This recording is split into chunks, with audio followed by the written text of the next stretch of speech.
조부모는 이제 어떤 존재로 살아가야 할까요? 어릴 적 우리 삶의 배경에는 늘 조부모님이 계셨습니다. 학교에서 돌아오면 제일 먼저 반겨주시던 웃음, 밥 먹을 틈도 없이 챙겨주시던 정성 어린 밥상, 잘잘못을 따지기보다 먼저 품어주시던 따뜻한 품. 그분들은 언제나 거기 계셨습니다. 말없이 우리를 돌보고 늘 한 걸음 뒤에서 삶을 지지해주시던 존재. 하지만 시간이 흐르며 그 자리는 조금씩 달라졌습니다. 더 이상 아이를 맡길 곳이 필요하지 않게 되었고, 함께 사는 가족의 형태도 점점 드물어졌습니다. 요즘은 너무 힘들다는 말이 자주 들려오기 시작했습니다. 이 변화는 단지 세월이 흘렀기 때문일까요? 아니면 우리가 살아가는 가족의 리듬과 삶을 바라보는 시선 자체가 근본적으로 달라졌기 때문일까요? 이 글은 조부모님이 예전 같지 않다는 이야기를 하려는 게 아닙니다. 오히려 그 반대입니다. 조부모라는 존재가 지금 이 시대에 맞게 다시 태어나고 있다는 사실을 말하고자 합니다. 과거의 방식만으로는 손주 세대와 통하지 않는 시대. 그러나 여전히 가장 깊은 정서적 연결을 만들 수 있는 존재. 우리는 그 가능성을 너무 쉽게 놓치고 있는 건 아닐까요? 지금 이 순간 우리는 새로운 질문을 마주합니다. 조부모는 여전히 과거를 상징하는 존재여야 할까요? 아니면 지금도 계속 배우고, 사랑하고, 연결될 수 있는 존재일 수 있을까요? 이제 함께 생각해봅니다. 조부모는 단지 추억 속의 어른이 아니라 세대와 세대를 잇고 삶의 온기를 다음 세대로 전하는 살아있는 다리일 수 있다는 사실을요. 그렇다면 우리는 함께 살지 않아도 함께 연결될 수 있을까요? 가족의 모습이 달라져도 사랑의 깊이는 유지될 수 있을까요? 그 여정의 시작, 바로 지금 여기에서 시작됩니다. 달라진 가족 구조, 변화한 조부모의 자리. 한때는 너무도 익숙했던 풍경이 있었습니다. 거실 한가운데 조부모님이 앉아 계시고, 그 옆에서 아이들이 뛰놀며 자라던 집. 식탁 위에는 손수 만든 반찬이 오르고 3세대가 함께 모여 대소사를 나누던 그런 시간들. 그 시절 조부모는 가정의 중심이었습니다. 말없이 지켜보며 조용히 삶을 붙잡아주는 버팀목이셨죠. 그러나 지금 그 중심은 흔들렸습니다. 핵가족이 일상이 되었고, 맞벌이는 선택이 아니라 필수가 되었으며, 돌봄은 점점 외부 서비스로 이동하고 있습니다. 이제는 자주 듣게 됩니다. 우리 부모님도 바쁘고 힘드시니까 도와달라고 하기도 미안해서요.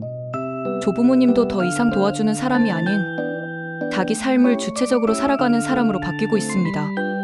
일을 계속하시거나 취미 활동을 하시거나 오랜만에 나만의 시간을 갖기 시작하신 분들도 많습니다. 예전에는 아기 낳으면 친정이나 시댁에서 도와주시겠지가 당연했지만, 이제는 우리도 부모님도 각자 너무 바쁘다는 인식이 더 익숙해졌습니다. 하지만 이 변화는 단지 거주 형태의 문제가 아닙니다. 그보다 더 깊은 곳에서 삶을 바라보는 인식과 가족 내 역할의 본질이 달라지고 있는 것입니다. 그래서일까요? 함께 살지는 않아도 함께 있는 것 같은 연결을 만들 수 있어야 하는 시대가 되었습니다. 물리적 거리는 멀어졌지만 정서적 거리는 오히려 더 섬세하게 연결되어야 하는 시대. 조부모가 단지 도움의 손길로 존재했던 시대에서 이제는 정서적 관계의 동반자로 새로운 역할을 부여받고 있는 것입니다. 그리고 그 변화는 조용히 그러나 분명하게 우리 가족의 풍경을 바꾸고 있습니다. 가르치는 어른에서 함께 배우는 어른으로, 이제는 누군가를 위해 살아야만 하는 시기가 아닙니다. 내가 진짜 원하는 삶이 무엇인지 처음으로 묻고 선택할 수 있는 시기입니다. 나는 어떤 순간에 가장 나다웠을까? 나는 어떤 세상을 좋아하고 어떤 감정을 사랑하며 살아왔을까? 누구의 부모도 누구의 조부모도 아닌 나라는 사람은 어떤 존재일까? 이 질문은 늦은 게 아닙니다. 오히려 지금이라서 비로소 할 수 있는 질문입니다. 삶의 가장 깊은 본질을 향해 다시 걸음을 내딛는 순간입니다. 누군가는 이 시기에 여행을 떠납니다. 누군가는 손주와 함께 게임을 배우며 웃고, 누군가는 처음으로 붓을 들어 그림을 그립니다. 누군가는 다시 책을 펴고, 누군가는 삶의 조각을 글로 옮깁니다. 그리고 말합니다. 누군가를 돌보는 시간이 끝난 지금, 비로소 나를 돌보는 시간이 시작되었어요. 그 순간 삶은 다시 태어납니다. 더 이상 누군가의 기대에 반응하는 존재가 아닌 자기 삶을 주도적으로 살아가는 사람으로. 그리고 그 변화는 손주에게도 자녀에게도 말없이 깊은 본보기가 됩니다. 아이들은 가르침보다 어른이 자기 삶을 살아가는 모습에서 삶의 태도를 배웁니다. 조부모의 두 번째 인생은 과거의 연장이 아니라 온전히 나로서 존재하는 새로운 계절입니다. 지금 당신은 그 계절의 초입에 서 있습니다. 그리고 질문합니다.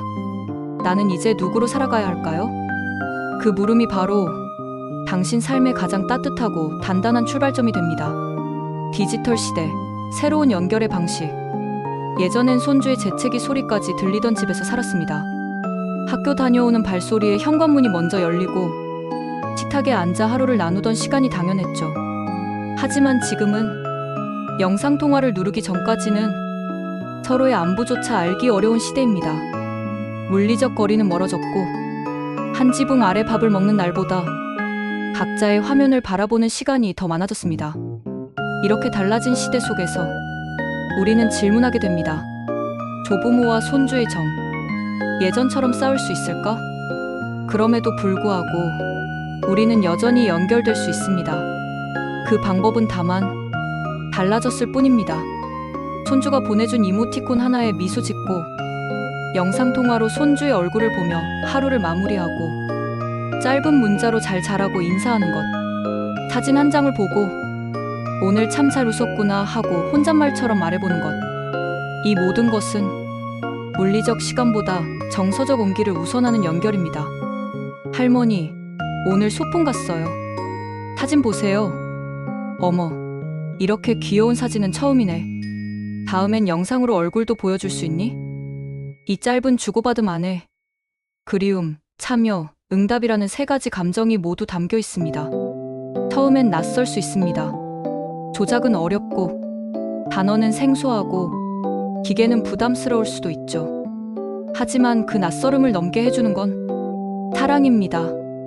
그래서 할머니의 스마트폰에는 손주의 사진이 가득 저장되어 있고 할아버지의 배경화면은 손주가 그려준 그림으로 바뀌어 있습니다.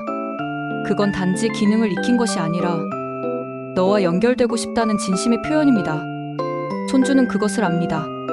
조부모가 기술을 배우는 것이 그저 놀라운 일이 아니라 자신을 향한 애정과 관심의 신호라는 것을. 그리고 그 노력은 세대를 잇는 가장 따뜻한 다리가 됩니다. 작은 실천으로 시작해보세요. 손주에게 이모티콘 하나 보내기, 짧은 영상통화로 잘 있었니? 인사하기, 이건 어떻게 하는 거니? 라고 물어보기.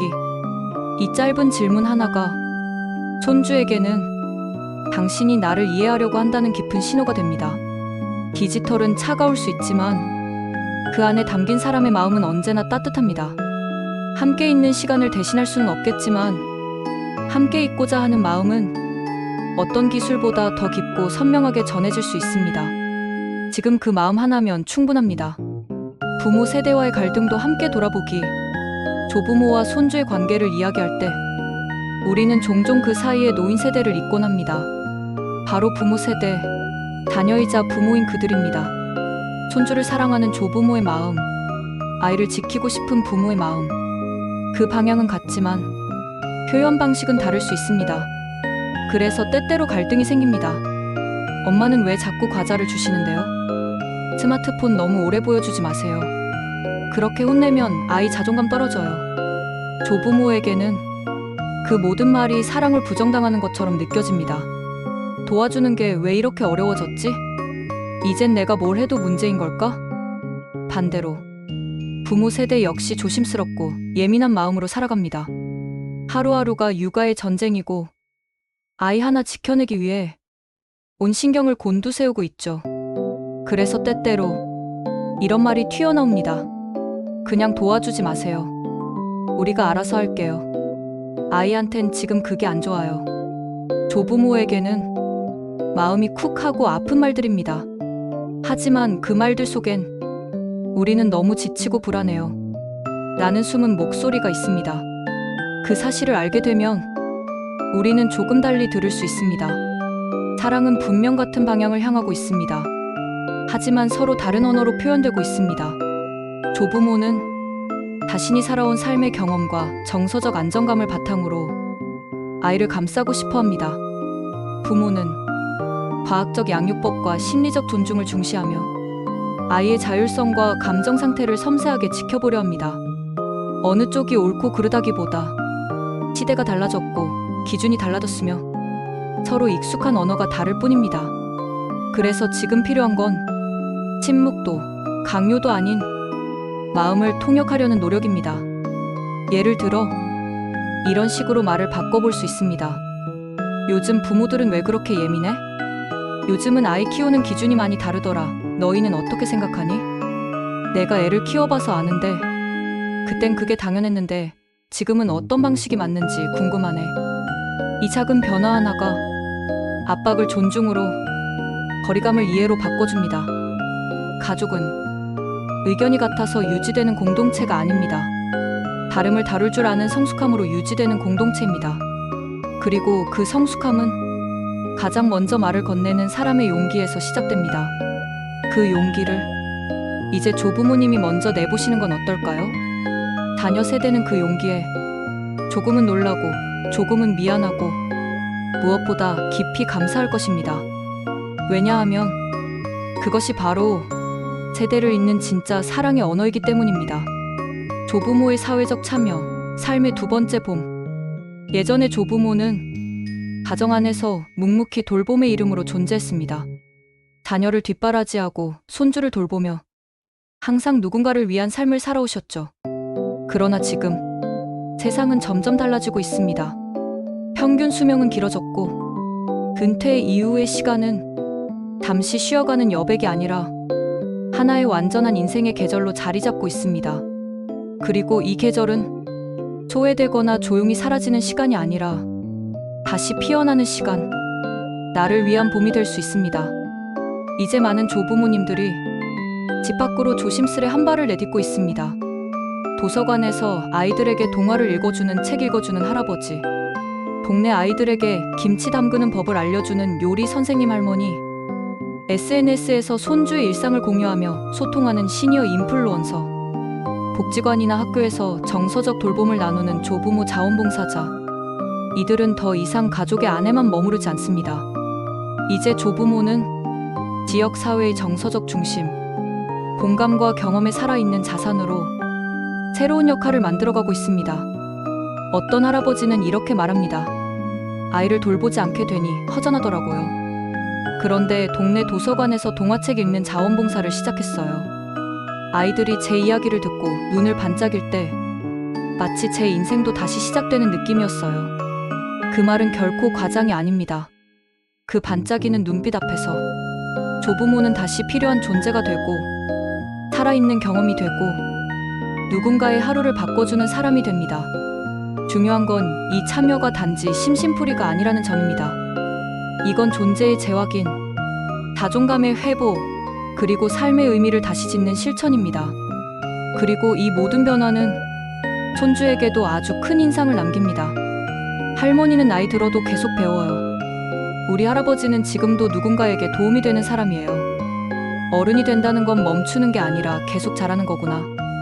이것이 바로 조용하지만 강력한 인생의 가르침입니다. 조부모가 삶을 확장해 나가는 이 모습은 손주에게는 노년이라는 단어에 대한 인식 자체를 바꾸어 줍니다. 늙어가는 것이 아니라 다시 살아가는 것임을 보여주는 살아있는 본보기. 그리고 그 변화는 어디서든 당신이 내딛는 단 한 걸음에서부터 시작될 수 있습니다. 산책 대신 동네 도서관에 둘러보고, 혼자 밥을 먹는 대신 지역 식당에서 작은 모임에 참석해보고, 사진을 모으던 폴더를 열어 SNS에 하나씩 올려보는 것. 작은 행동이지만 그 안에는 다시 연결되고자 하는 의지가 담겨 있습니다. 조부모의 삶은 이제 단순히 가족을 위한 보조적인 시간이 아닙니다. 이제는 나 자신을 위한, 사회와 다시 이어지는 두 번째 봄입니다. 그 봄은 눈에 띄지 않을지 몰라도 아주 단단하고 조용하게 새로운 삶의 꽃을 피우고 있습니다. 그리고 그 향기는 가족을 넘어 당신을 만나는 모든 사람의 기억 속에 오래 남을 것입니다. 미래의 조부모는 어떤 모습일까요? 시간은 흐릅니다. 그리고 그 흐름은 단지 세대의 교체를 의미하지 않습니다. 그건 역할의 진화, 관계의 방식이 완전히 바뀌어가는 움직임입니다. 조부모는 더 이상 예전처럼 손주를 돌보고 가르치고 지켜보는 존재에 머물지 않습니다. 미래의 조부모는 기억을 전하는 사람을 넘어서 감각을 함께 탐험하는 동반자가 될 것입니다. 기술은 빠르게 진보하고 있습니다. 손주는 메타버스에서 친구를 사귀고 AI 튜터와 함께 공부하며 SNS를 통해 세상과 연결됩니다. 그렇다면 조부모는 어떻게 소통하게 될까요? 할머니, 오늘은 나랑 VR 여행 가요. 내가 만든 가상현실 유럽 사진관 보여줄게요. 그래, 할머니가 실제로 갔던 파리엔 진짜 비둘기가 너무 많았단다. 시간과 공간을 뛰어넘는 이 대화 속에는 단지 기술의 진보가 아닌 기억과 상상력이 감각적으로 맞닿는 새로운 연결이 존재합니다. 미래의 조부모는 단순히 예전에 이런 일이 있었단다라고 말하지 않을 것입니다. 이들은 과거의 사진을 AI로 복원해 손주와 함께 회상하고 오래된 흑백 필름에 색을 입혀 이게 너희 증조할머니 젊은 시절이야라고 이야기합니다. 손주가 만든 디지털 작품을 SNS에 공유하며 우리 손주가 만든 거예요. 멋지죠? 하고 자랑하고 온라인 교육 플랫폼에서 손주와 함께 강의를 듣고 나는 이렇게 생각해봤어. 넌 어때? 라며 토론을 나눕니다. 이것이 바로 기억을 넘어서 감각을 나누는 새로운 세대의 어른입니다. 앞으로의 조부모는 권위 있는 어른이 아니라 경험을 함께 나누는 사람, 감정을 주고받는 파트너로서 완전히 다른 위치에 서게 될 것입니다. 공존의 언어, 대화의 호기심, 연결의 실천, 이 모든 것을 미래의 조부모는 능동적으로 익히고 기꺼이 함께 나눌 것입니다. 그렇다면 이제 질문을 바꿔보아야 합니다. 앞으로의 조부모는 어떤 존재가 되어야 할까에서 나는 어떤 조부모가 되고 싶은가요?로 그리고 더 나아가 지금 내가 살아가는 이 모습이 누군가에게 어떤 어른의 기준이 되고 있을까로 미래는 멀리 있는 게 아닙니다. 내가 오늘 아이에게 건넨 말 한마디, 배우려는 마음 하나, 함께하고자 내민 손끝 하나가 미래의 조부모상을 결정짓습니다. 기술은 계속 발전합니다. 세상은 더 복잡해질 것입니다. 하지만 그 속에서 조부모라는 존재는 단절이 아닌 연결의 역할을, 기억이 아닌 공감의 가치를 계속해서 실현해 나갈 수 있습니다. 왜냐하면 조부모는 세대를 잇는 다리이자 미래의 가장 따뜻한 출발점이 될 수 있는 사람이기 때문입니다. 우리는 흔히 조부모를 과거를 간직한 사람들이라 말합니다. 삶의 많은 것을 이미 이뤄낸 존재, 이제는 조용히 뒤로 물러나야 할 세대라고도 합니다. 그러나 이 모든 말들 속에서 우리가 너무 쉽게 놓치고 있는 한 가지가 있습니다. 조부모는 지금 이 순간에도 여전히 자라고 있는 존재라는 사실입니다. 손주를 돌보던 손이 이제는 스스로를 돌보는 손이 되고, 무언가를 가르치던 입술이 이제는 조용히 듣는 귀가 되며, 늘 먼저 내주던 사람이 이제는 함께 나누는 사람으로 조용히 그러나 깊게 변해가고 있습니다. 이 변화는 단순한 노년의 흐름이 아닙니다. 그건 관계의 재탄생, 자아의 회복, 그리고 삶의 의미가 다시 쓰이는 순간입니다. 조부모의 역할은 사라지지 않았습니다. 그저 이전과는 다른 모습으로 진화하고 있을 뿐입니다. 예전처럼 함께 살지 않아도 따뜻한 연결은 여전히 가능하고, 돌봄이라는 이름 없이도 마음은 여전히 깊게 닿을 수 있으며, 조언 없이도 존재 그 자체가 이미 위로가 될 수 있습니다. 그래서 우리는 다시 질문합니다. 조부모는 여전히 예전의 어른이어야 할까요? 아니면 지금도 계속 진화하며 현재형의 어른으로 살아갈 수 있을까요? 그에 대한 답은 분명합니다.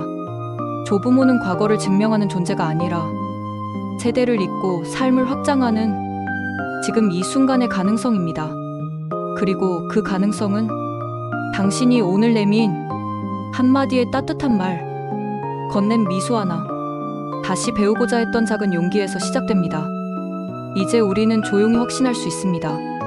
조부모는 뒤에 남겨진 존재가 아니라 다시 연결되는 미래의 첫걸음입니다.